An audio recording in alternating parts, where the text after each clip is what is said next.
and the birds finally came and ate it and flew away. Some of it fell on these huge rocks that were out there. There's rocks that were too big for him to move, and a bit of soil went across the tops of the rock. And so the seeds hit that thin layer of soil, and they sprouted real quick. But when the hot sun came out, they just wilted because there was no root system there. Some of it fell among the thorns that were around the field, thorns that he would use for heating up soup, he would take, or tea or whatever. But some of the seeds fell among the thorns, and they sprouted as well. But and they lived. They didn't wither up, but they couldn't get the sunlight or the moisture. The weeds took it all away from them, and so they never matured. But some of it fell on good soil, which and some produced 30-fold and 60-fold and 100-fold. And the disciples said, "What does that mean?" Well, the one about the hard soil, that's people who just don't understand what you're talking about. That was the people in the Philippines.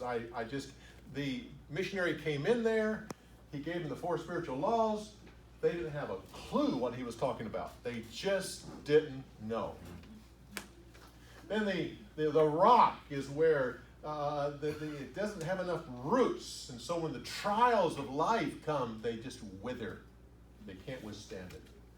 The weeds where their priorities were not in line, and other things were in their life that just crowded out the Word of God. And even though it sprouted, they never were able to mature.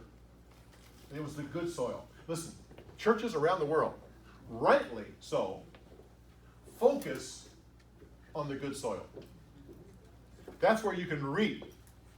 That's where you can plant the seed and it'll grow, and you can evangelize and bring in. And then your job is to help people to go from 30-fold to 60-fold to 100-fold. And rightly so, that's where the church has focused on. Bible telling focuses on the other 3 soils. That's where we focus. And by the way, there's becoming less and less good soil and more of the other. It's growing bigger and bigger. Our mission field just keeps growing. As there's more people who just don't understand. And I'll talk tomorrow. We'll talk about different people who have come to the place where they said, "I just don't understand the Bible. I just don't understand."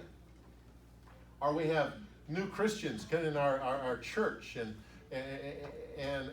we assume that they have that foundation of faith, but they don't have the soil.